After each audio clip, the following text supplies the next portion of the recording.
Started for tonight's special meeting of the City Council. I will call the meeting to order, and I'll start out with talking about some meeting logistics. And I'll just mention to people, we have always have the agenda posted on the city's webpage, and if you're subscribing to the city manager's weekly updates, you will also get that. And we also have printed copies on the table by the side of the room. Anyone who's appearing remotely, please change your name on your display to your first and last name. Anyone who's speaks, please indicate by stating your name and where you live. We, pursuant to our rules of conduct, we ask that you keep your comments to 2 minutes, and Councillor Bate will assist us with the with timekeeping. Anyone who speaks must be called on by the chair, and please keep your comments pertinent to the matter we're discussing. We'll start by, first item on the agenda is to approve the agenda. Does anyone know of any changes to tonight's agenda? Okay, hearing none, the agenda is approved. The next item on the agenda is general business and appearances. This is an opportunity for any member of the public to address the council on any matter that is not on tonight's agenda. And I will start with recognizing people in the room. Steve Whitaker, you're standing up, so I'm guessing you're seeking to be recognized. Yes, Steve Whitaker. There are not any agendas over here on the side of the room to correct the chair. So therefore I couldn't speak up ahead of time to ask anything be removed from the consent agenda because I was not able, and there's not one in the book packet that says it's a packet. So precision is important, especially when it affects people's rights to speak to and or remove things from the consent agenda. I want to flag the fact that we've spent probably over $100,000 on Chad Bean not working.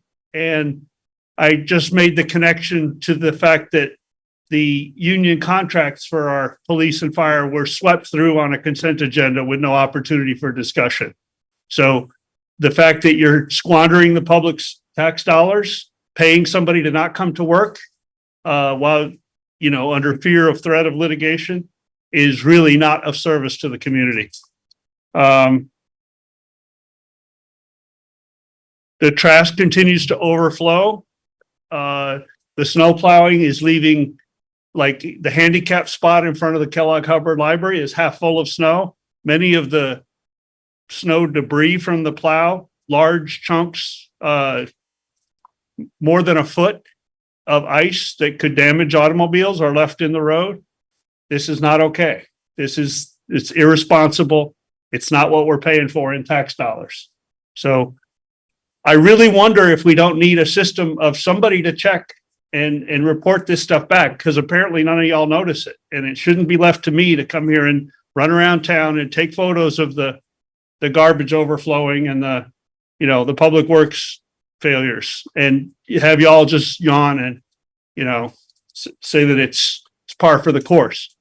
I also want to call to the question. I understand you may be running for mayor, and the fact that when I raise serious issues about the accountability of the money, that the city money that goes to Good Samaritan and the theft and the sexual assaults that were going on there, and you just said, I find no merit to any of it and swept it under the rug. Similarly, you are on the Police Review Commission and the killing Chad Bean of Mark Johnson, where there was clear records in the dispatch system that this person was suicidal, hallucinating, off his meds, unstable, wanted to jump off the bridge, and he was well beyond the distance of any marksman with a pistol.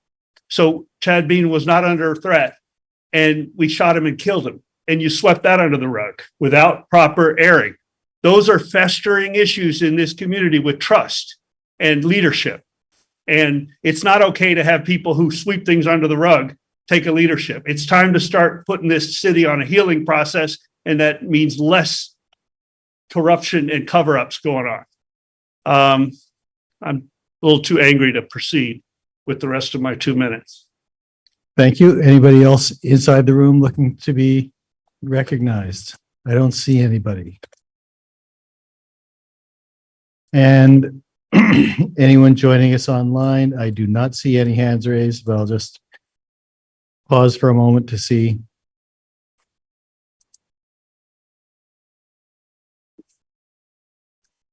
Okay. Unless someone speaks out, I will move to the next item on the agenda, which is the consent agenda, and we have nothing on the consent agenda. Moving to item 6, the Country Club Road presentation. And that's where we are. Great, thank you, Mr. Council President. I'm going to quickly turn this over to our project team, which is planning our community development specialist, Josh Jerome, our communications specialist, coordinator, Evelyn Prim, recreation director, Arnie McMullen, and from Whitenburg, Stephanie Clark. So I don't know what, and I would just, well, and I think tonight's presentation is basically to outline the findings on the site and then lay out the next future steps. So it's not really, it's meant to be more of a site specific update than it is to be full discussion on the future uses that we've got sessions coming. So with that, I'll turn it over to Josh. You probably need to be on top of the mic more. Stephanie's going to handle the beginning of the presentation here, and she is online. Hello, everybody. Can you hear me okay in the room? I can, yes. Great. And on hopefully everyone remotely can too. Callie might be the only one I can see. So hi, Callie. Thanks for nodding. Okay, great. With me tonight, I also have Brad Ketterling from VHB, if you want to wave, Brad. And from Black Rivers Design, we have Mike Vitti and Jim Drummond, both available to answer questions once we get into things a little bit more. Questions on the site findings. So I'm going to go ahead and share my screen and have some slides to go through so we can kind of all be on the same page. Very excited to be here tonight. It is the culmination of a lot of work and as you know, a lot of history over the last several months where we've been deep in the weeds on the site planning and due diligence. Tonight, we're going to go through an update on the process. I want to tell you where we've been and where we are and where we're going, just a reminder to some, but education to others. Recap the fall community conversations we had. Josh is going to give you some data on housing, and we'll explain that a little more, and recap the site due diligence findings, which I know everyone's anxious to hear more about all the due diligence we've done. And then lastly, we're going to preview the site test sketches, the opportunities and constraints plans, which, as Bill had mentioned, this is a preview leading into what's forthcoming, as you saw in your packet. We're having a series of public meetings and creating a full court press of education, community education around these sketches to encourage the conversation and gather input. And so tonight is not the night for deep diving into the actual sketches, but more of a process update and a site update, and then kind of letting you know about these next steps. And we hope that we're happy to answer questions about all of those. And we hope that everyone who's at this meeting can join us for some of the community meetings. So just to review the process where we've been, the city acquired the property in the spring, and there were community conversations begun back then. We picked up, the consulting team was hired in September, and we continued those community conversations through the fall. Concurrently, we worked on the due diligence studies and the analyses, and that concluded in about December. We're now in the winter stage, evaluating the opportunities and constraints with a series of public meetings and different opportunities for input. Then this work is going to continue into the spring with concept planning and more public meetings. This is going to be a new set of plans for the community to respond to. And following that, that's when the council is going to need to make a decision to put forward the chosen plan so that the team can put together what's called an actionable master plan. And that will have a set of recommendations for more due diligence, more opportunities for input. And please note, this is not a final land plan, as many factors are subject to change based on the due diligence that is found in those future phases. What I want to note about process here, because process is important, is that we know time is of the essence. Funding is available now that may not be available forever. We know that there are needs right now, very significant needs right now. However, we are also following a process to maintain transparency, to be inclusive of as many perspectives as possible, and to ensure the best practices of following due diligence. So that means that development is still a few years away. And I just say that so that it sets the understanding for the community that this isn't happening tomorrow. So in the fall process, what we heard was that an inclusive and transparent process is paramount. So to meet people where they are, I just wanted to give you a quick summary of all the different ways that during this stage where we're getting into some of the testing and opportunities and constraints and the use of the site itself, we are trying to find as many stakeholders as possible. As I said, there are meetings coming up. Those meetings are on the 28th, the 2nd of February, and the 9th of February. There is a Polco link on the website that people can go to register or to state their interest in attending. It is not required to register, but we are encouraging the community to do that so we can gauge attendance, make sure we have enough space for everybody. We've created an educational poster that's going to be posted around town in civic and public places. There's a handout being distributed there was one handout distributed at the first farmers market, notifying people of the opportunities for input, and also another going to be distributed at this weekend's farmers market. The educational poster and paper copy of the survey will be distributed with Meals on Wheels deliveries. We've also created a video. It's a 5-minute video, as short as could possibly be, to be available on the website on the city's YouTube channel. By the end of the week, this will be posted, describing the property and the opportunities and the questions to the public, sending the public to the survey in particular, because we understand that meetings are not for everyone. That is some of the feedback we heard. The survey is going to be using Polco, which the city has used before. There's a link on the website. There will be a QR code on the print materials that will be open through the 17th of February and is intended to gather input from a range of people. Josh will be featured on Vermont Viewpoint on WDEV with Pat McDonald on January 24th at 9 a.m. We are going to have plans physically located up at City Hall, the library, and the rec center. And then updates will regularly go out via the Recreation and Montpelier Live newsletters, as well as the site-specific, this project-specific newsletter, which people can sign up for if they haven't already on the Facebook page, on the Montpelier website. They can sign up for the newsletter. We will continue to post on Facebook, Front Porch Forum, and the Bridge. There's a January Bridge article coming out by Bill, focusing on this project and leading into the public engagement meetings. I'm going to take a quick breath here. So it's a lot of ways to get involved. We encourage everybody to spread the word as much as possible. Please share the video on social media. Please get others to take the survey or to attend a meeting or watch the video. With that said, I'd like to talk a little bit about the fall process and explain some of what we found. There were several meetings conducted, public meetings, stakeholder meetings, abutter meetings.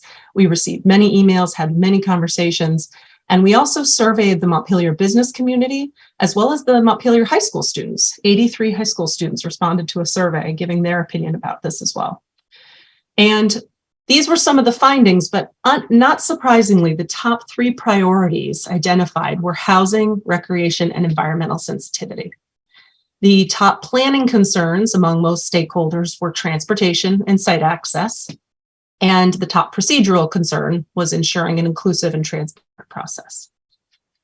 So because housing is such a top priority, we wanted to give a little more data for the council to consider. Ultimately, you will be the ones making the decision to direct the land plan, the actionable master plan that will indicate housing types.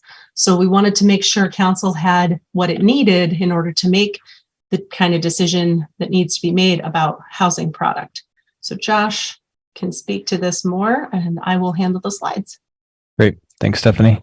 I think it's no surprise to anybody who's paying attention that Montpelier is an aging community, just like a lot of communities around the state.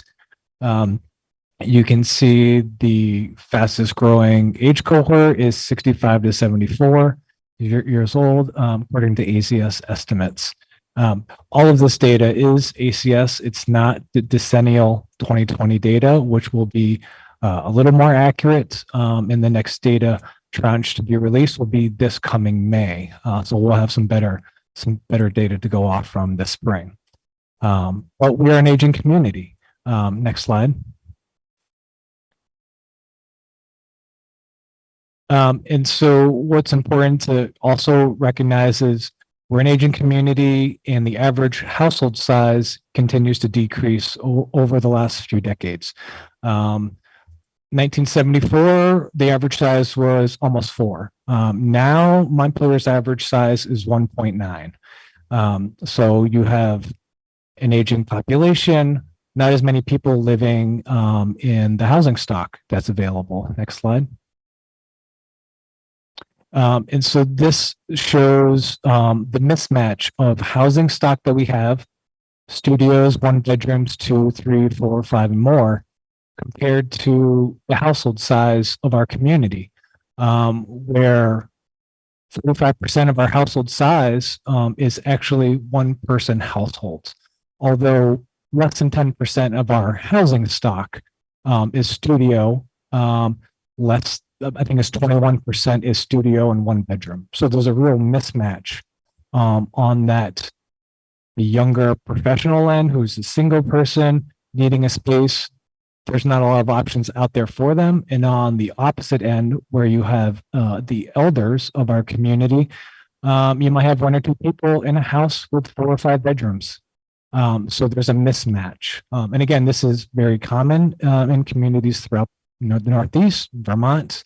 We're an overbuilt community because we're not having the large families that we once were.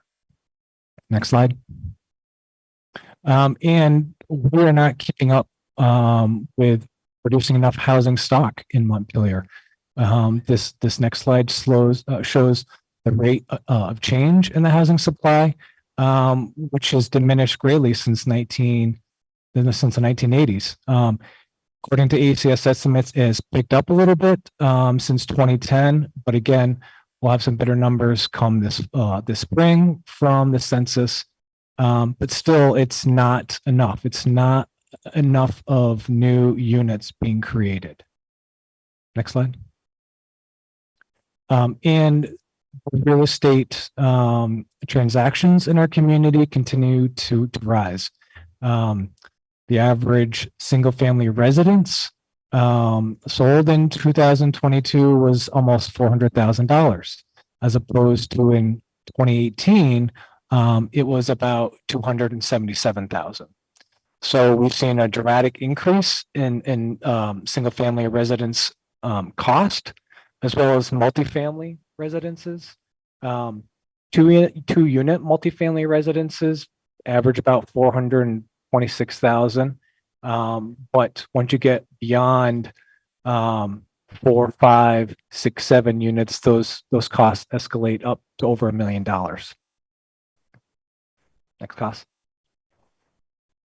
And this slide's really important because this shows what affordability is in this community for renters and for homeowners. So, anybody paying more than 30% of their gross income on their household expenses is not considered to be affordable. And based on census data, it shows that over 35% of Montpelier's renters are in unaffordable renting situations. And likewise, homeowners also about 16% are in unaffordable situations. This data is old. It's still only 2016 to 2020 ACS estimates. I no doubt that these numbers are probably higher in right now in 2023. So something to really focus on is how do we become a more affordable community for renters and for homeowners? And this is all the housing slides and points that we wanted to make right now. Thank you. Thanks, Josh. Thank you. So, moving from the housing data, the following slides before I get to them are all on the website. And I understand that these might be small images, especially for people in the room. So these are all on the website for further review when this meeting concludes.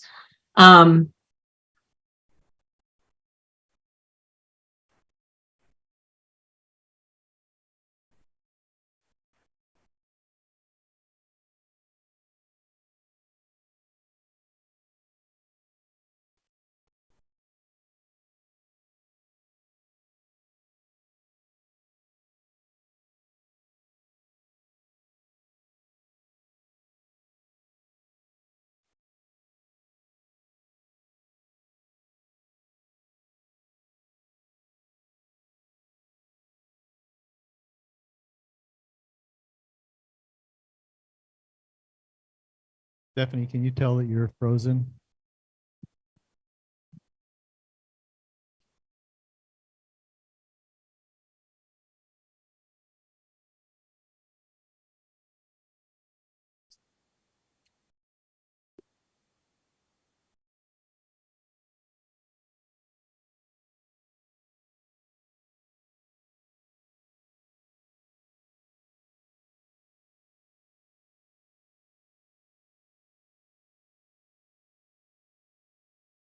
Can I ask Josh a question while we're? Okay. Are those slides and the data on the housing? I didn't see them in what we were given. Will we ultimately have access to those? They were at. Okay. So the final document will have them. Yeah. Okay. Thank you. We'll have actually a little bit more. She said she lost.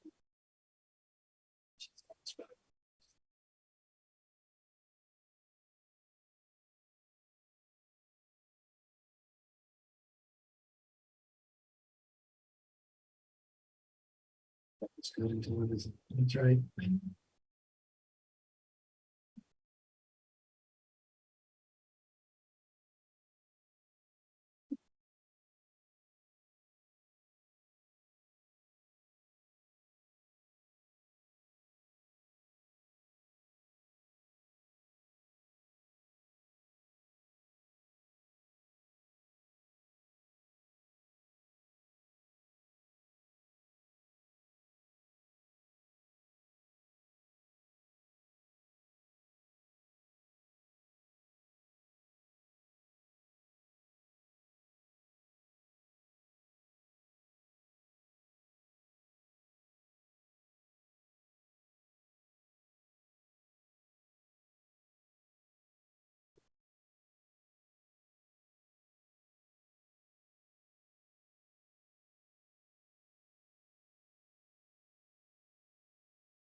She says she needs 5 minutes.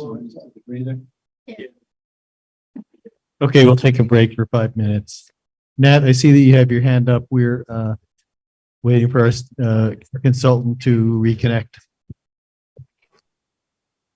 Okay, we had no sound for the last 4 minutes or so.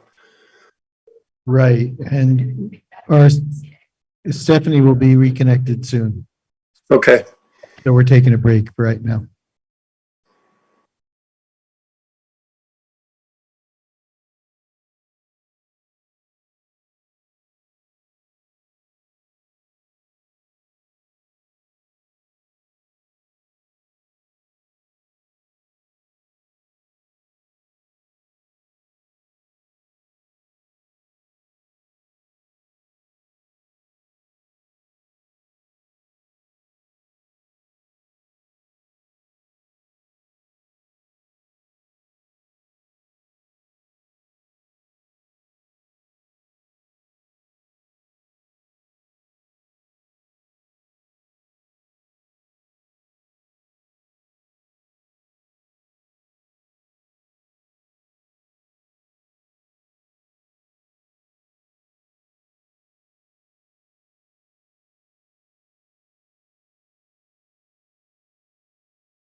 All right.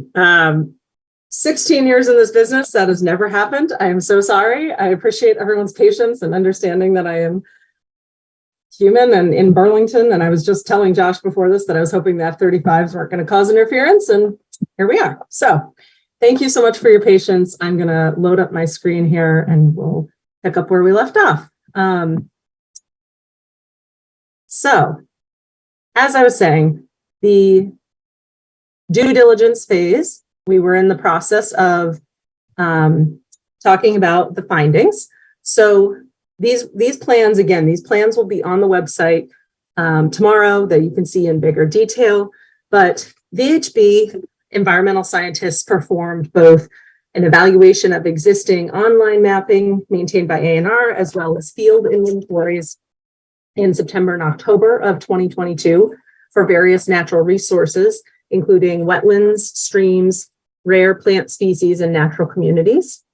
These studies determined that a variety of natural resources are present within the project parcel, including wetlands and intermittent and perennial streams, and are subject to state and federal jurisdiction. Streams generally flow from north to south, draining to the Winooski River, and the largest wetland features are located in the steep and forested southern portion of the parcel, some distance from the areas being evaluated for potential development that we'll get into next. No rare, threatened, and endangered plant species were observed, with only one uncommon plant species mapped in one of the forested wetland features. Streams and wetlands and their respective state-regulated buffers are shown on the natural resources map, which is in front of you now, called existing conditions, and are included as the underlays on the sketches we're going to see.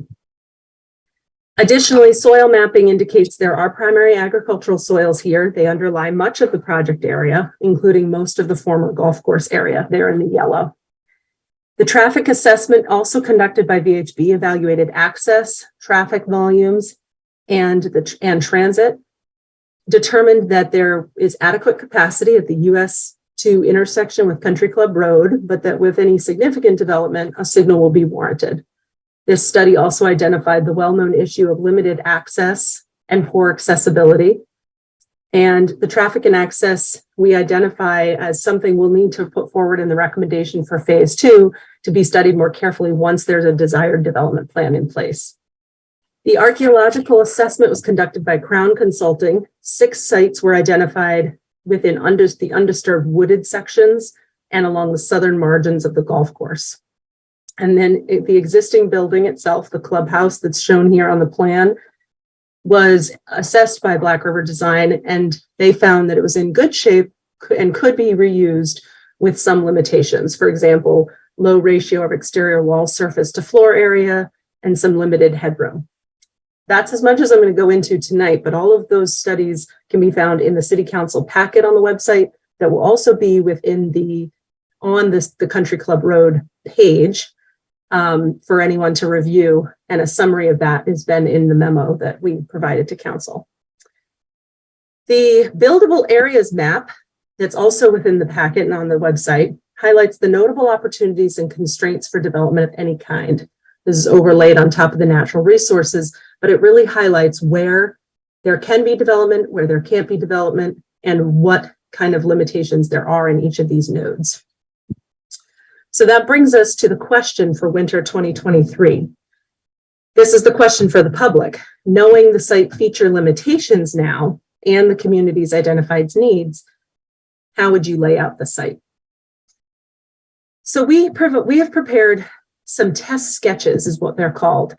At this stage of the process, we're starting with looking at housing and recreation. Those are the most land-intensive uses. The feedback that we got in the fall was that varying types of housing was desired, varying types of recreation was desired. We are showing in these sketches 2 kind of extremes, one being maximum housing, one being maximum recreation, and showing something on the spectrum in between. And we're starting here because we want to gather feedback and direction about the scale, what to include and what to accommodate, and start envisioning the massing on the site. Because of the way we're doing this process, we can't presume to know what the desire of the community would be. So we know that these sketches are not exhaustive. They do not address all of the features that are going to be needed to be included on the actual master plan. They don't address wildlife corridors or full connection to abutting properties or solve the transportation issues. But because this is an iterative process, those will depend on the direction from this particular stage. So test A is maximum housing. This shows a mix of a lot of different types of housing product, 3 and 5 story multifamily, triplexes, single family, some on smaller lots, some on larger lots. This limits the recreation to really the 2 wooded eastern and western areas. And some light recreation can occur in the stream and wetland buffers. But maximum housing is going to produce approximately 513 units. The next test shows the other end of the spectrum. What if it was entirely recreation? Absolutely no new housing, approximately 300,000 square feet of fields, a cluster of recreation buildings, new and the conversion of the existing, totaling around 66,000 square feet, some hillside recreation and preservation and use of those natural areas to the east and west. And then somewhere kind of on that spectrum is what we're calling the balanced housing and recreation plan, test C, which shows that it could possibly accommodate between 170 to 230 units, depending on if you went up 3 stories or 5 stories. Shows a mix of multifamily, triplexes, single family, approximately 120 square feet of fields, a cluster of recreation buildings, new and conversion of existing, again, totaling about 66,000 square feet, some smaller hillside recreation, and the preservation of those 2 eastern and western nodes. So again, these are not final concepts. This is an order of magnitude exercise to gain an understanding of the community's desired direction, not a decision, for these particular land uses. While these address some of the community's concerns, such as the existing, many people said they wanted to see the existing developed areas be used for future development. And we show some areas where you could connect to abutting properties. The future concepts will need to take into account more design considerations like view sheds, wildlife corridors, reuse of those walking paths, the more granular. And it's not known if we can meet all of these desires, but the design team will attempt to show the various impacts and accommodations required to get to those desired outcomes. So we have a variety of questions for the public that we're going to be putting out there in the video, as well as capturing some of these in the survey. We hope that folks will participate and get us their opinions and get us their feedback on these plans through all the various channels we previously discussed. So please, my ask is that you encourage others to visit the website, to look at the materials, to take the survey, come to one of our meetings. And with that, I'll stop so we can get to questions. I can leave my screen up, or I can take it down so that we can see each other. It's up to the will of the council. Thanks, Stephanie. We can start with members of the council. Do we have questions? I don't think we, you want it up or down? There we go. Okay. Donna, were you raising your hand to go first? Oh, okay. Anybody? Oh, sorry. First, go ahead. Yes. Yeah, thank you. Oh, sorry. Thank you for all this. It's very comprehensive. And so I'm looking at the different test plans, and you've got the one that's maximizing housing, the one that's all recreation, the one that's a balance. I'm wondering just in general how the public input that you've received so far informs the development of these test plans. So, for instance, we've got one here that's all recreation. Were there folks who were advocating for that? Was that a strong message that you got from the public that maybe it should be all recreation or all housing or vice versa? And so just, I wanted to know what you heard from the public that made it into these test plans. Gotcha. Yeah, great question. No, there were a few people that said no development whatsoever, no housing development or, any kind of big physical footprint. And there were people who said they really wanted as much housing as possible. So there were a few opinions. I would not say that those represented the majority of opinions by any means, but the purpose of showing kind of when there's people that have said, we really want housing and we really want recreation, some have been stronger on one, stronger on another. We wanted to show what those compromises will be. If you really want more housing, this is what you might be giving up in terms of recreation. And if this is what you want for recreation, this is how much housing you might be giving up. So it was a way to kind of put a contrast in front of people for them to understand kind of the different trade-offs, because it's not an infinite site. So I would say, to answer your question more directly, we got opinions on the entire spectrum. Most people, I would say, were more centered in the center, a little bit of both, or more housing than rec, or more rec than housing, but only a few on those ends of the spectrum.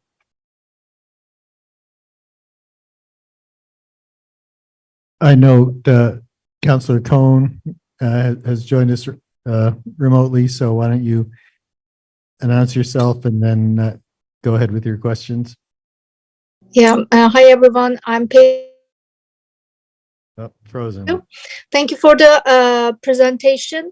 I just want to ask, there are 3 different tests you called, right? A, B, C, E. And then you show in your presentation that there are some issues with affordable housing. So which test is the best solution for that problem? Have you done anything to understand that, or they are 2 different things? I think the question, just to make sure I'm clear, was do any of these represent something that's more affordable or less affordable in terms of the housing? Yeah, because we have, right, we have affordable housing issue in our town. So do you think test A or test C will be maybe a solution for that? Have you done anything about it? If you haven't done, it's okay. I was just curious. Yeah, no, I appreciate the question. I think it's a great question. And we're writing these down because if you're asking it, someone else might be asking it too. So we want to be prepared. So that's really helpful. I wouldn't say we've looked at that question specifically, and these don't get at the affordability question per se. Like you kind of said at the end, is it not really comparing apples to apples with that? And that's true. That being said, what we know about the housing crisis is that we have a housing shortage at all price points. And what's happening is that there's a crunch on a lot of housing product, because even if you're building a multi-million-dollar house, which we're not proposing here, but you had something like that, someone's going to buy that instead of buying up the 4-bedroom, 3-bedroom, middle-income house that more people need. So you create supply. The supply is going to help your affordability problem. So on that general principle, max housing might be your best solution. That being said, it's very much going to depend on the developer, because again, this is not, there's not a scenario in my mind at this stage in winter that I would say the city should be the developer of the housing. More than likely, you're going to subdivide, and a piece of this is going to go to a developer, put it out for an RFP with specifications of what the city's looking for, and that developer is going to build the product that you're looking for, or may propose something within a range. And so it could be that test C is just as affordable in terms of producing affordable housing stock, because the developer might come forward with a plan that shows the majority of all of that housing to be affordable housing stock. So a little bit will be to be determined. That's a really good question. We've jotted that down. So thank you. Thanks, Stephanie. I had a couple of thoughts. One had to do with the the method of getting word out to people, and I know that the city and the school district are 2 different entities, but if you could get all the teachers to send things home with the kids from the school, that would not only expand the reach, but also get hopefully get younger people out, since people my age don't have kids in the schools, but younger Yeah. people certainly do. Okay, perfect. Yeah. With regard to, I noticed in reading through the comments that people made at the meetings or submitted later, there were a number of comments relating to where the recreation center should go, and whether we should be putting it on this property at all, or whether we should be doing some kind of adaptation of the gym up at Vermont College of Fine Arts. And I understand that your mandate has sort of been expanded to also look at the VCFA property. And so maybe not. That's Not exactly. okay. But continue, and I'll circle back to that. But so the question is, one of the questions about recreation is, have you looked at whether the gymnasium building or fitness building at VCFA is a reasonable prospect for a new recreation center for the city? Yes. Oh, Okay. That's your question. Yeah. Yeah. So we haven't been necessarily brought in to look at that per se. But we have had some preliminary conversations to see what might be possible there, in terms of if it's still available, if it's available on the market. Those conversations are ongoing. I don't have any conclusions on that right now, but I would say that one of the questions we have, about that property is, would it be suitable for what's needed? Is it possible to convert? Is there is the infrastructure of the building such that it would support what's needed?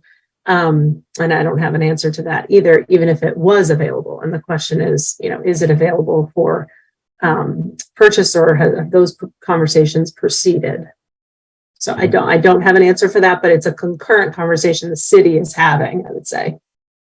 Thanks. And with regard to the another recreation related question, in the hybrid model, which I think was Model C, does that provide enough room for the kind of modernized recreation facility that we're looking for? So that's a great question. The footprint and the kind of, I wouldn't go so far as even calling it a blueprint, the kind of overall concept that was used for the Test C and for Test B, building wise, came from the Recreation Center. And the Recreation Center, or the Rec Department, came up with kind of this would be what's ideal from their perspective. And so Max Recreation in particular has all the elements.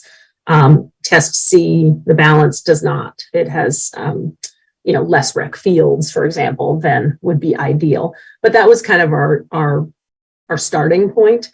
But more research is needed too about what exactly is needed for recreation for the community. And so this was really a starting point for the community to respond to. Okay, thanks. And Carrie? Yeah, I guess I kind of have a follow up on that about the, you said that the recreation department gave you information that you used for the test plan that had recreation in it. And I'm wondering if that's in this 109-page document that we got somewhere. I didn't see it. You didn't read every word of every page. I did not read it. No, it's not, though. You're Okay. You're astute to point out it's not in there. This came out of conversation. We had several conversations with the rec department. And did the public input inform any of that at all as well? Or was not it specifically what's on the plans shown yet? Again, we're starting kind of with the highest and factoring in some of the elements that, a lot of the elements that were in that recommendation from the rec department do capture what was mentioned in the community, because it included everything. yeah, it included almost everything that folks have been saying.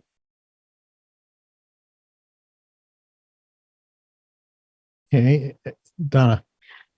Stephanie, I'm a visual person, and the three scenarios of your test sketches went by too fast because they weren't in the attachment. So I will have a lot more once I see that, but it comes back to the questions of you're gathering information, and you said you use the Montpelier Rec Department, and they gave us some scenarios before we obtained the purchase of the country club. And we did a lot of surveying of what was needed when we looked at the Berry Street rec renovations. So I'm assuming you have all of that. I don't think I do. I think what was given to me was from the rec department of the most recent, I would say, culmination of that. And maybe I don't know, Bill, if Arnie is there in the room. Yes, so he may have some information. I mean, it'd be nice If you if we want. had names for all the sketches they provided us before we got into And were those not in the packet? I thought we they provided are. those sketch. Those. Sorry. Huh. Okay. Yeah. Yeah. Well, I don't have the online version. Okay, I'll have to reopen. Thank you. Because I'm a visual person too, Well, Donna. And before you get into that, my other question, which you can think about while Arnie's talking, is I was curious as to who you've been talking to outside of the city. Like, are there land developers or housing developers that you just had in casual conversations of what they felt as far as a balance of trying to mix dense housing with single housing? And, and any other groups that were interested in the uses of the property. Is that happening now, or is that going to be at one of the other stages? Okay, I'll think about that, and Arnie can speak to the rec. Yeah. Hi, Arnie McMullen from the Recreation Department. Testing, okay. Speak right into them. Arnie from the Recreation Department. Yeah, they asked me for an idea of what we were looking at for a footprint for and let's change the name from Recreation Center to Community Center, because one of the things we don't want to do is outgrow a possible facility before we even get started. I mean, when you look at community type buildings, you want to look 50 to 100 years into the future, because this is stuff that's going to be used far beyond my time here. But one of the things we wanted to make sure we included was an indoor walking track, because as people spoke, we have an aging community. A lot of seniors can't walk outside in the winter time, and people with access issues can't either. So this would provide that. But we're trying to look for multiple space use, gyms, having 2 or 3 basketball courts, so we could think about in the future AAU tournaments, which bring a lot of people to a community. Talk about economic opportunities for businesses, and different things like that, and many other core functions that we do, like our youth basketball program. We're struggling right now just to have space for our youth basketball program, because it is more challenging to use some of the other facilities in the city. So, part of what we want to make sure we do is we don't outgrow it in the first year. I did give them a ballpark square footage, but it depends how big you want to make the footprint, whether you go out or up. But it does include community rooms and other types of things that you would use in a community center, for possibly even having community dinners if you wanted to do something like that. And we also talked about that this could also be an emergency space. So if there was an issue, you have an emergency shelter that's certainly out of the floodplain, which not all of our facilities are. So so those are some things we're trying to think about, of all the possible uses that a community center could use, and also for senior programming. So they have a very tight space where they are right now. So I think part of the question from Councilmember Bate was, when we were looking at this 2 or 3 years ago, and we ultimately at that point were going to renovate the rec center. Mhm. We did a community survey of what people wanted to see in a rec center. You remember that? Yeah. And so the question is that feedback include? Was that provided? That's correct. Yeah, we included what was part of that. We just. So that was all expanded the footprint. given to, that was provided Yeah. to the consultant? Well, and likewise in that discussion, we talked about not only exercise rooms, but space for childcare. Mhm. And so I don't know if that's going to be a link behind her drawing. So we know where your mindset is now with the bigger picture. But I'd love to have a Right. So comprehensive. Not to interrupt, but I think the specific uses of the space is something that's, we're a Further little down the behind road. that right now. It's sort of the massing. If we'd have this much area for rec and then what went in it and who ran it and how that all worked would be something we'd move toward. So but childcare I know has been a huge need identified. Yeah, I'm only concerned in thinking of those in as much as they're included in the footprint. That's all. Thank you. And they did also mention the existing building, which has childcare in it now, would be a potential, Not big enough. not being enough. Not big enough. You could be right. I don't know. Arnie, I'll ask you the same question that I asked Stephanie about the Vermont College gym and whether you have looked at that and have any thoughts. Honestly, I spent about 3 years on that campus. I did my time at Norwich. I graduated from there, and I was a gym supervisor at Vermont College at the time when they had that. And that really, you're not trading much. You're actually going a lateral move. So if you want to see, in my opinion, if you want to see recreation grow and to create a real community center, I don't think that's the space that's going to do it for you. So Great, thanks. It's about the same size as the current gym right now. I think that's what I'd heard that from someone. Carrie? Question about the scope of this work that the consultants are doing, because you had mentioned that you were under the impression that their scope had expanded to include looking at is that correct? Is that No. We hired them to do this project. Is part of the feedback with VCFA was, this site, there were people in the community that said, should we look at VCFA? And we convened a conversation.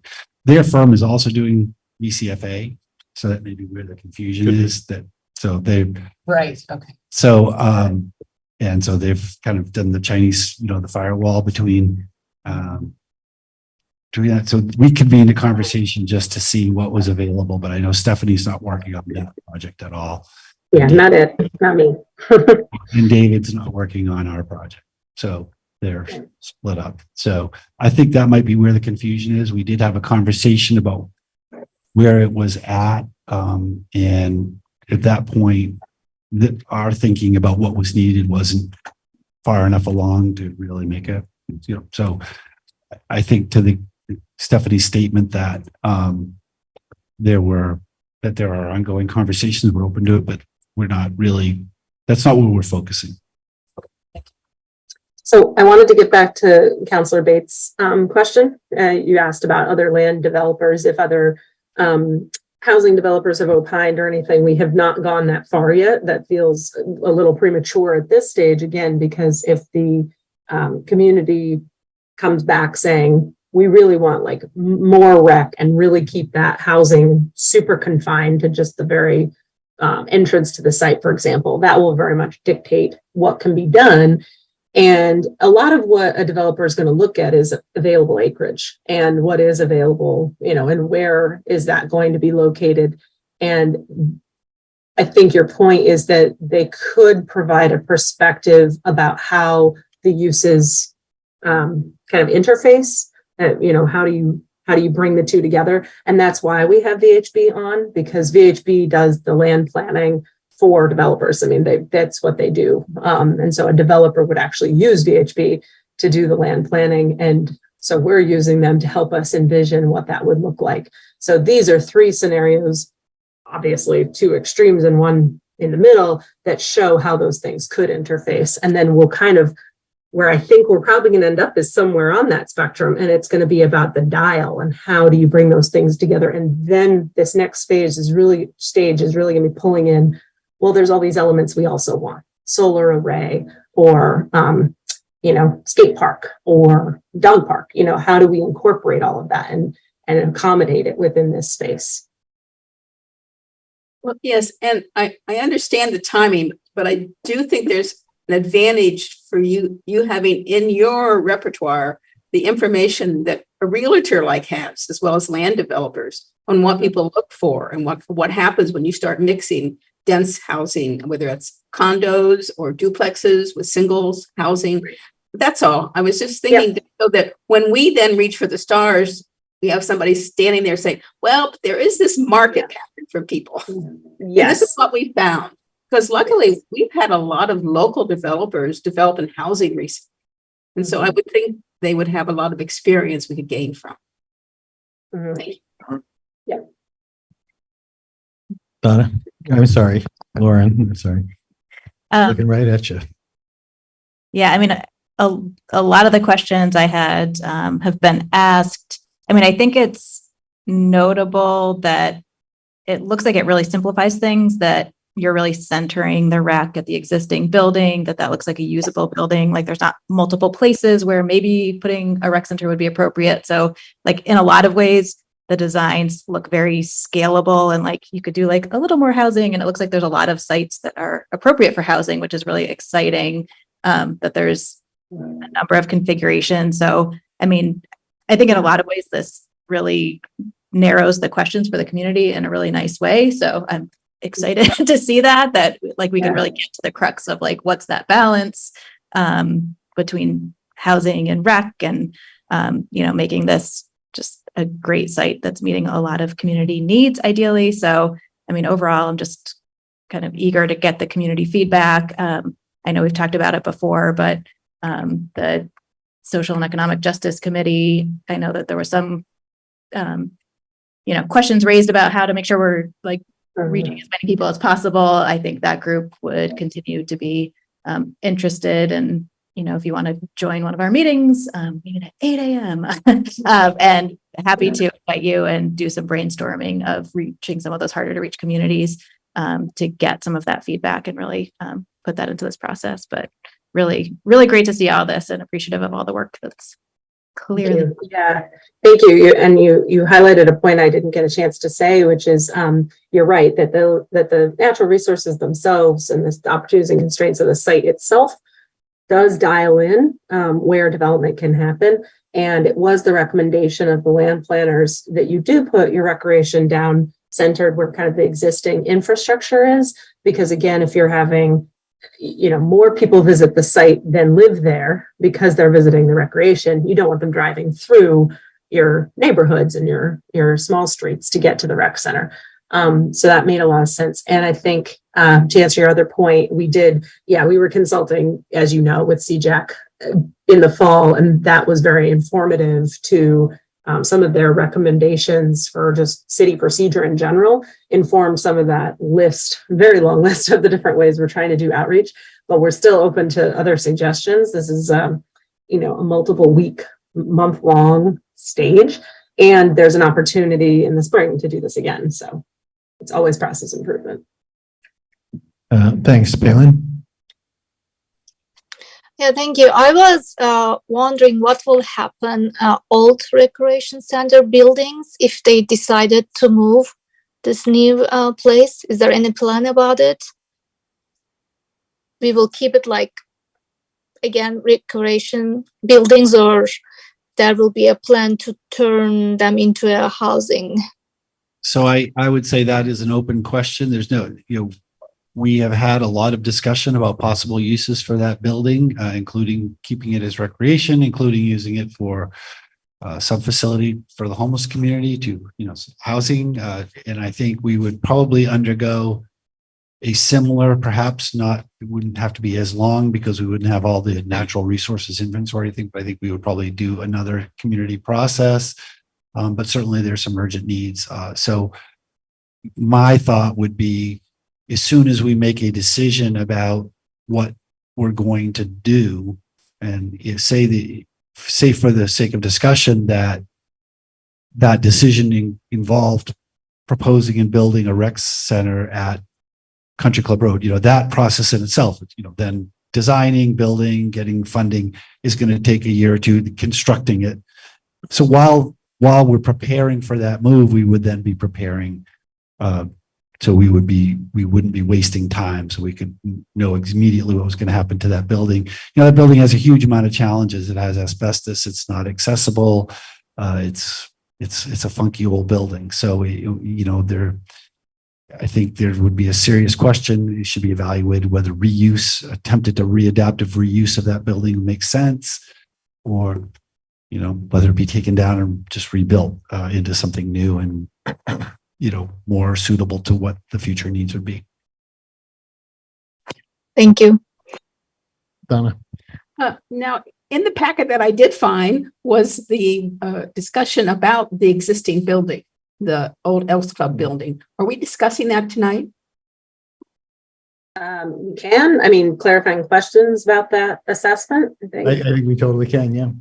Yeah. I mean, Sure. You have questions or I- observations? Well, I guess I was looking for observations from Stephanie's group and from Black River as to, just sort of going over this so that the council and the public both have it in their mind. Uh-huh.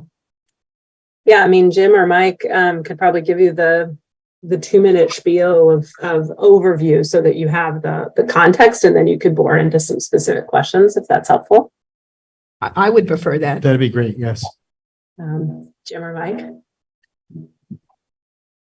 I don't know really where to start, except that our general conclusion is that the building that's there is in actually quite good shape. It lends as we wrote in our existing conditions report, there are some uses it doesn't lend itself to so well. For example, housing, because the amount of interior volume to the amount of exterior wall where you could have windows is not a very good ratio. And it wouldn't be very good you couldn't do like a gym where there's ball games or something like that, because there's not any spaces with enough ceiling height.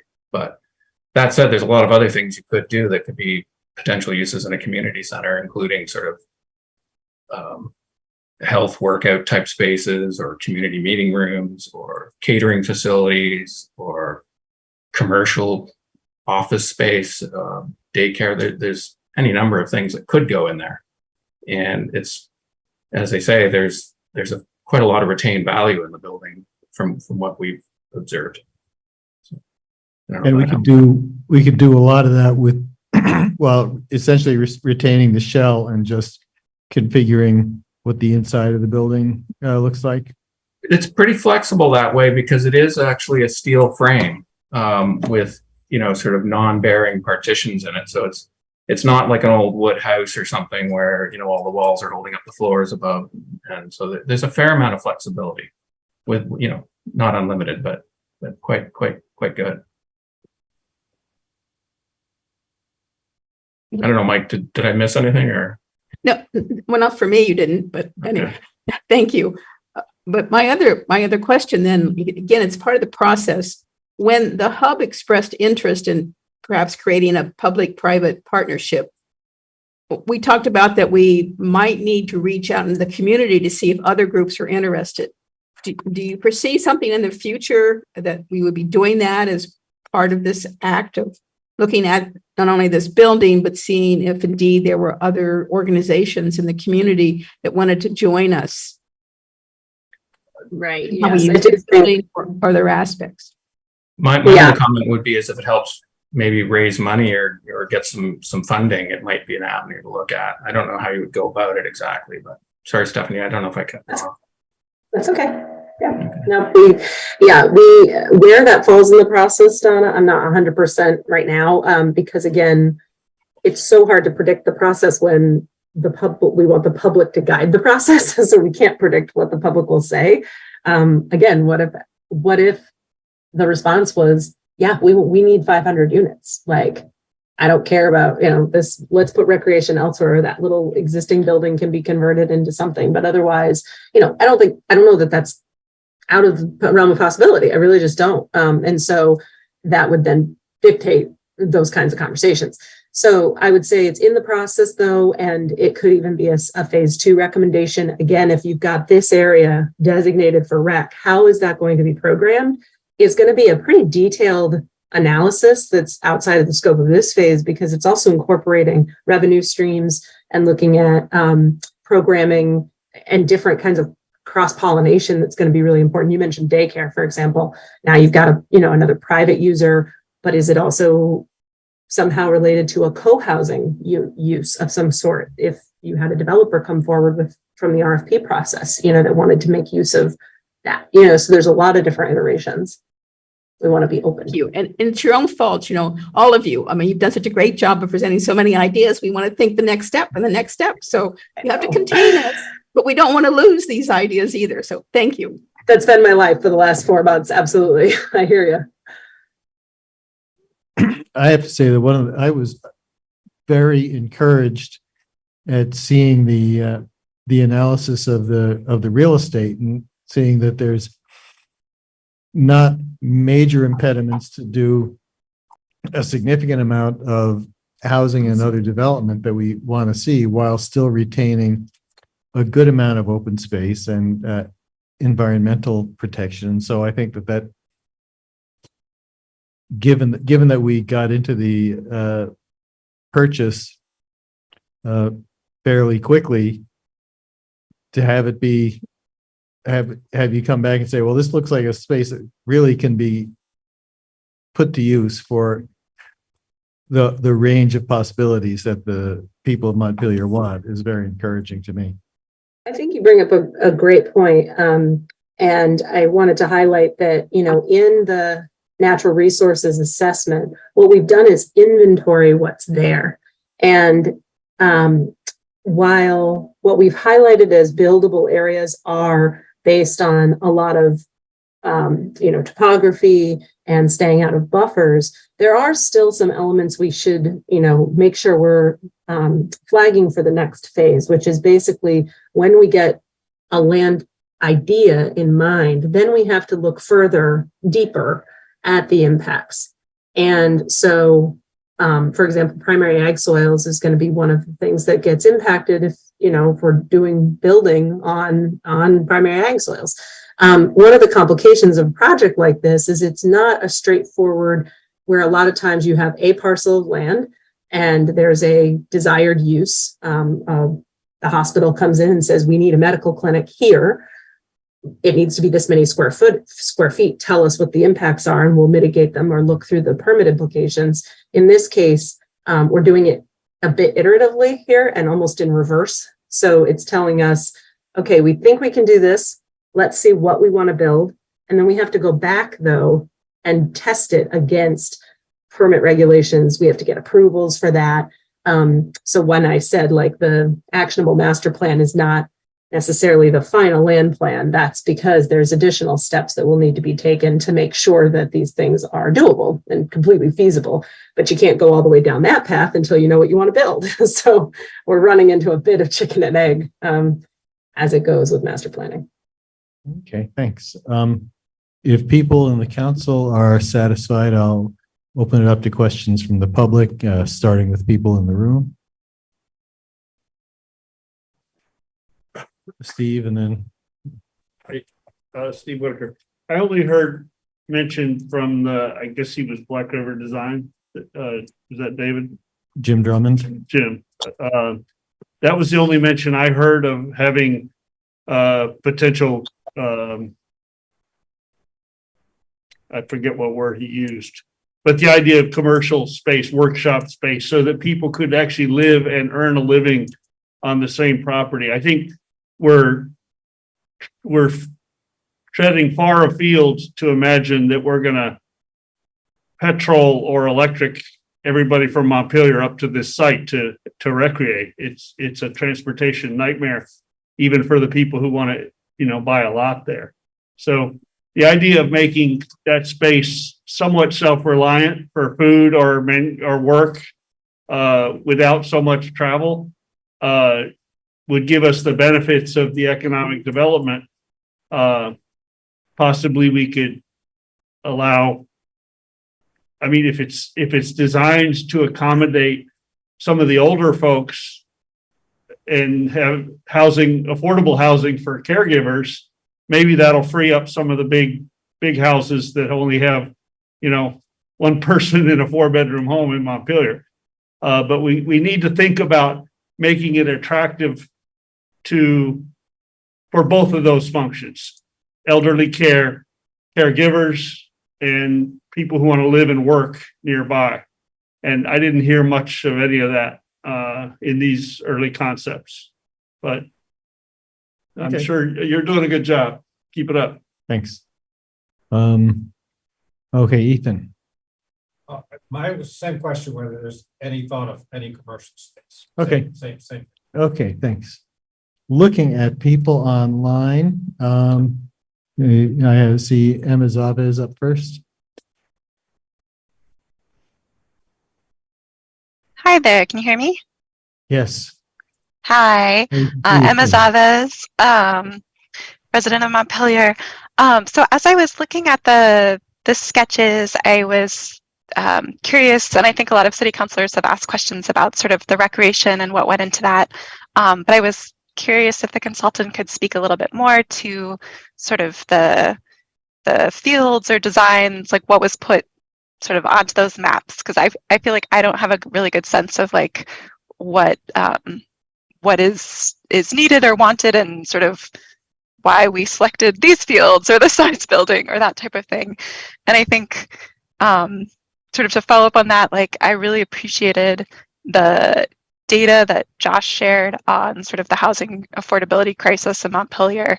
And I would love to like become more informed about sort of recreation needs in Montpelier. Like if there's been an analysis of like, what are our recreation needs and where are the gaps? You know, like what is the difference between like what we need versus want? You know, where like are people not able to schedule basketball games, and kids like are literally not playing who want to play?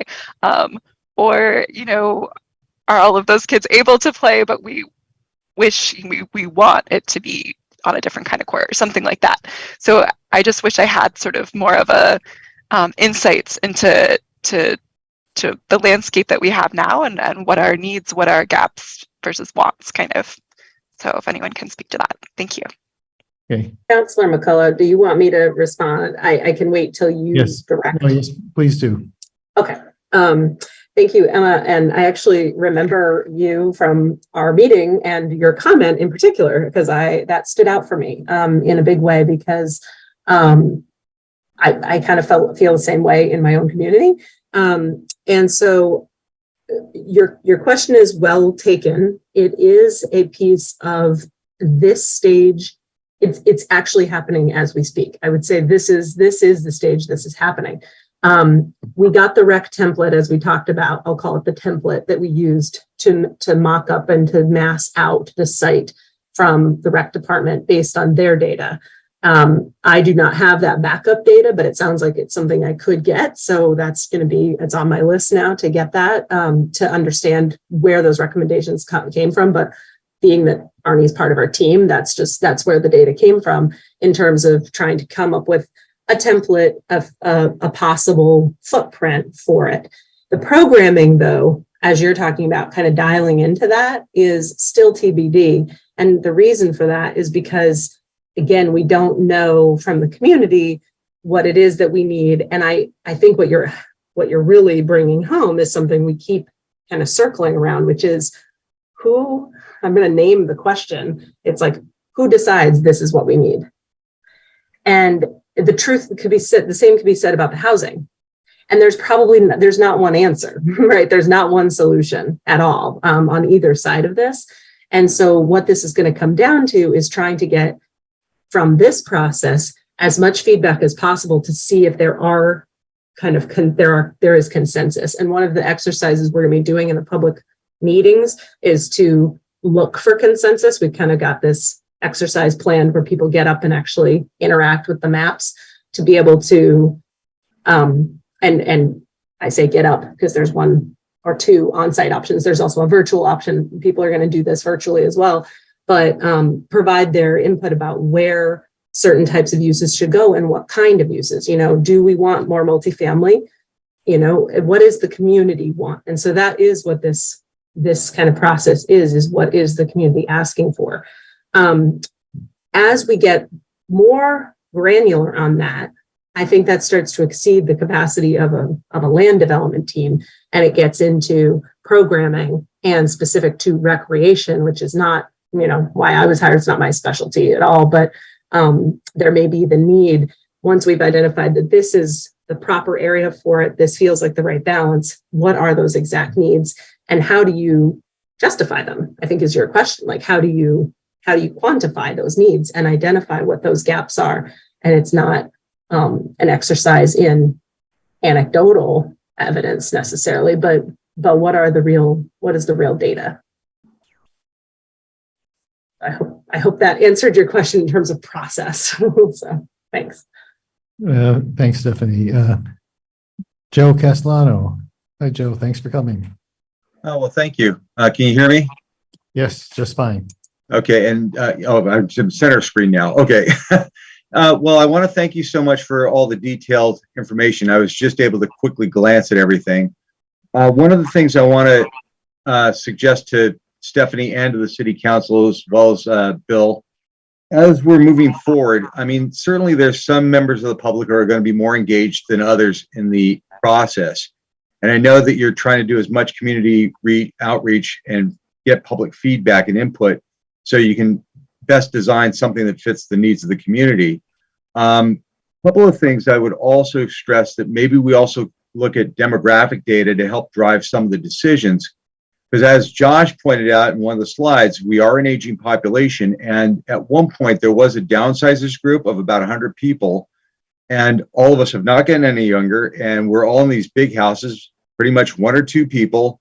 Kids have either moved out or we never had kids. And now we're looking for something on a single level. And then some of us are on fixed incomes, low incomes. So I'm looking at, maybe we look at some sort of over 55 housing segment as a portion of the housing, or even maybe a co-housing. So you bring in younger families who are having challenges affording something in town and have elder around. So you'll have a nice mix and a more vibrant community. That was all I had to say. Thanks, Joe. You're welcome. Stan Brinkerhoff. Thank you, Jack. Stan Brinkerhoff from Montpelier. I've got two quick questions. The first one is in the maximal recreation space diagram, there's no housing, but in the opposite diagram, there's lots for houses, right? Not condos or duplex style buildings. If we look at the average revenue of a Montpelier household at around $70,000 in the last census, and kind of the square footage price to build houses for families, have we thought about the maximal design being more completely shared houses or condos or duplexes? The second question is, if we look at that maximal housing at 500 units and we use Josh's data of 2.2 people per household, and we add 1,500 people to the country club property, that seems to move kind of the center of gravity of where people live in town. 15% of the population now lives outside of the downtown.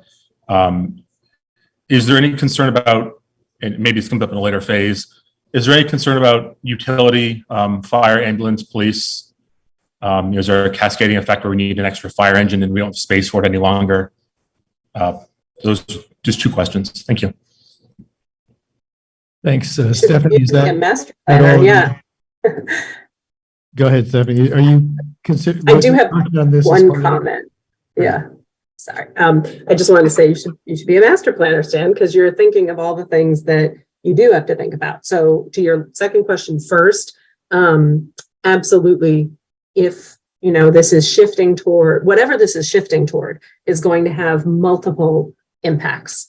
And one of those could be, services. They're going to be utilities. They're going to be other infrastructure. The transit question comes up a bunch. So as this, if it were only 10 units versus 500 units, that very much shifts how much you have to focus on those elements. But those are elements that will need to be baked in. They might be baked in phase 2, or maybe part of recommendations for phase 1. But what your point is in the first question is, well, actually, no, I guess it's still part of the second question, is really that's something that the public needs to consider as we look at maybe concept plans in the next stage, where we're comparing concept plans 1, 2, and 3.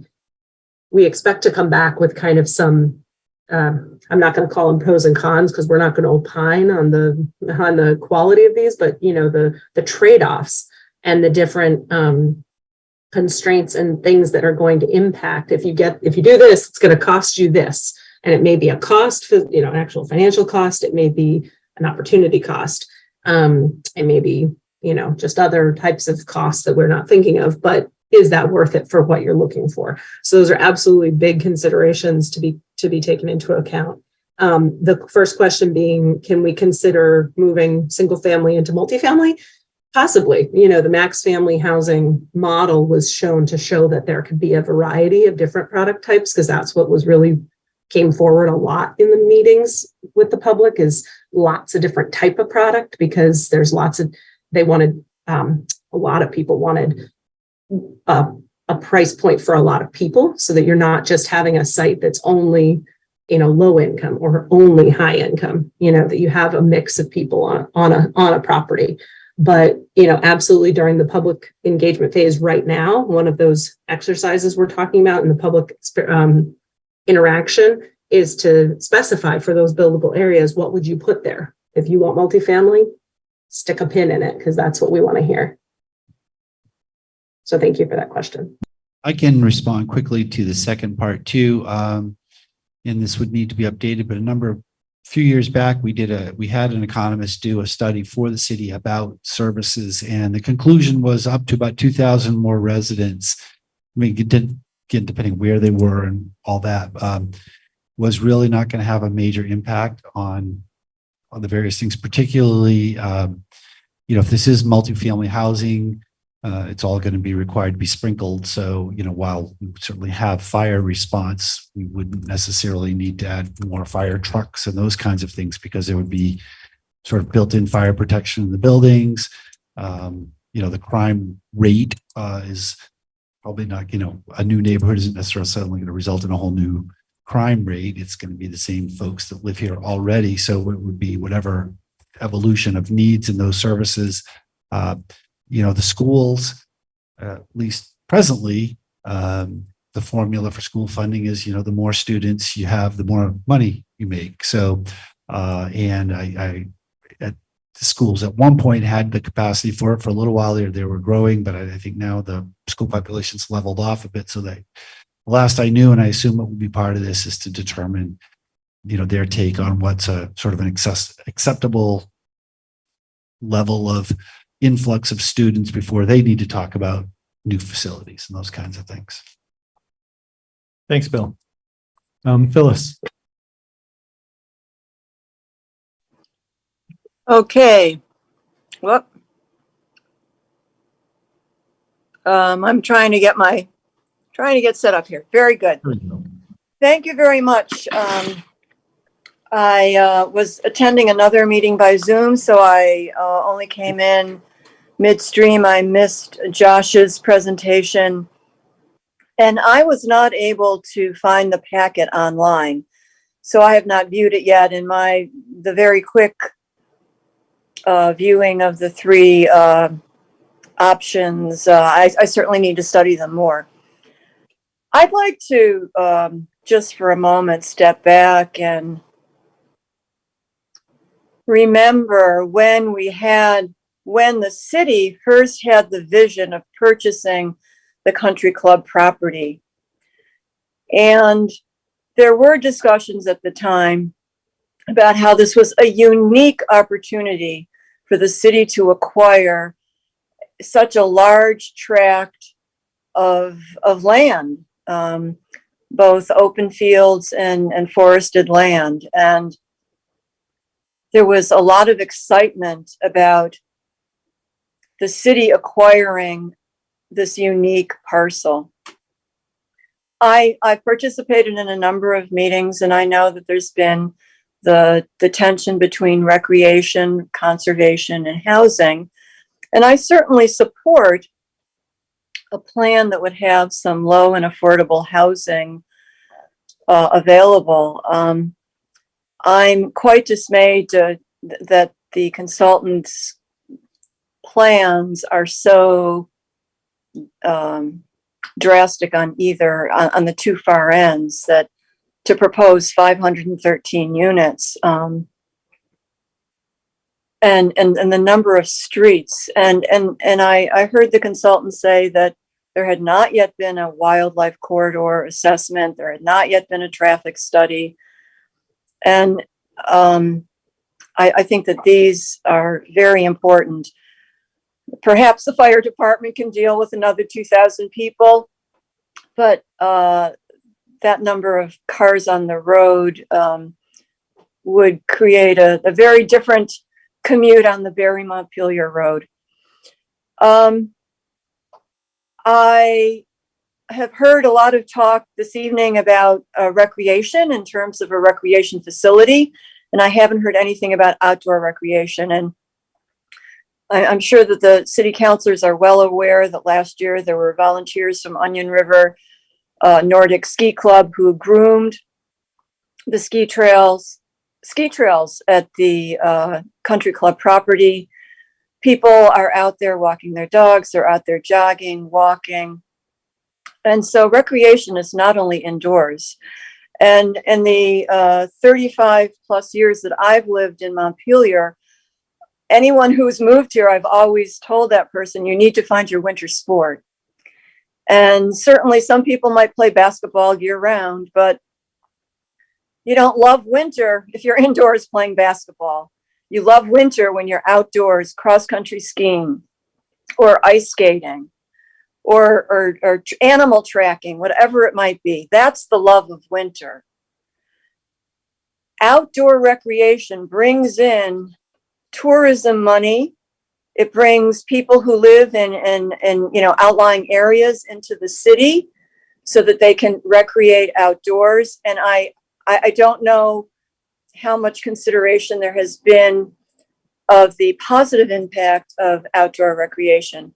And just the last thing I'd say is that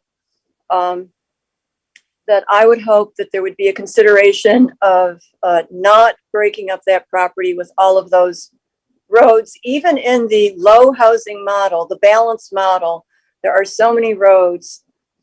And I look forward to the ongoing public discussion. Thank you. Thanks, Phyllis. Stephanie, I know from reading the report that there was discussion of outdoor recreation. Do you want to talk a little bit about that as in response to the comment? Absolutely. Yep. No, outdoor recreation is absolutely as much a consideration here as indoor rec. In the plans, there shows the different types of outdoor rec spaces. Again, haven't gotten into any programming on those. Exactly what that outdoor rec looks like is going to be very much dependent on community input. But that was absolutely considered, especially in what Arnie provided us in terms of that footprint and that template and the importance of that. We also met extensively with both parks and recreation departments, but parks department especially talking about the importance of continuing the U32 trail, showing continuity of that and possibly accommodating all of it on this site. You can see that mapped on those sheets themselves. Thanks, Stephanie. Is there anyone else who has any questions or comments they'd like to make before we wrap this up? Sure, if you can keep it brief. Yeah, it's brief. The relationship of this property plan process to the downtown master plan. And I know that the outdatedness of our downtown plan has been an issue in revising zoning. It's been subject of several meetings. And might our recreation needs be handled in a distributed fashion? Some of it at Vermont College. I'm a firm believer that the state's liquor building could be stored anywhere, and that's a great building to use as a rec center. So it is in the floodplain. But my point is that we need to kind of think of this in a more holistic fashion and not let one need of a pent up demand for recreation define the site for elk rather than look at what our other options are, even in a distributed manner. I bet there's pieces of Vermont College that would serve that well. And there's potentially the high school liquor building down there too. So I want to understand how these different planning processes sequence or fit together. Is this thing going to move slow enough to where the city's downtown plan catches up? I think it's been back burner. Okay. Thanks, Steve. Yeah. Anyone else who wants to be heard on this evening's discussion before we wrap up? Nothing from you, Bill?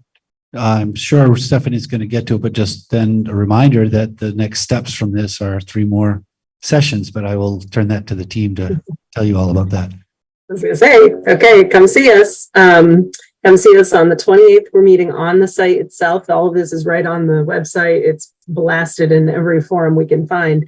But again, 28th is on the site itself, on the 2nd, February 2nd, at night, 6 to 8 o'clock, right there in City Chambers. We'll be having another meeting that will also be hybrid like this one. And then on the 9th, from noon to 2 is a all virtual session.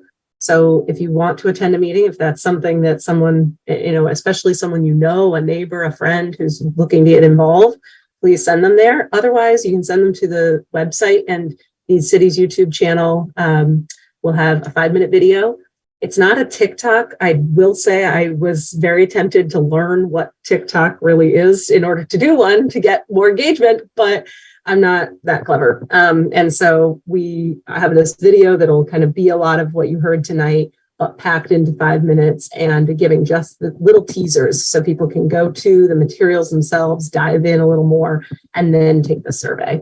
And we're hoping we'll get a good turnout from the survey. And our plan is to come back and meet with you in March and recap what we've heard and start to and ask some questions. It'll kind of depend on what we hear, what we're going to be asking you. But in March, end of March, I think the 22nd is our target date to meet with you again to go through what we're planning for the concept planning phase stage within this last bit here over the spring.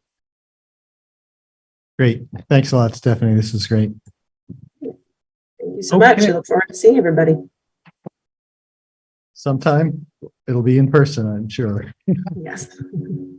Okay, that wraps up item 6, Country Club Road presentation. I don't believe we have anything to take up under other business.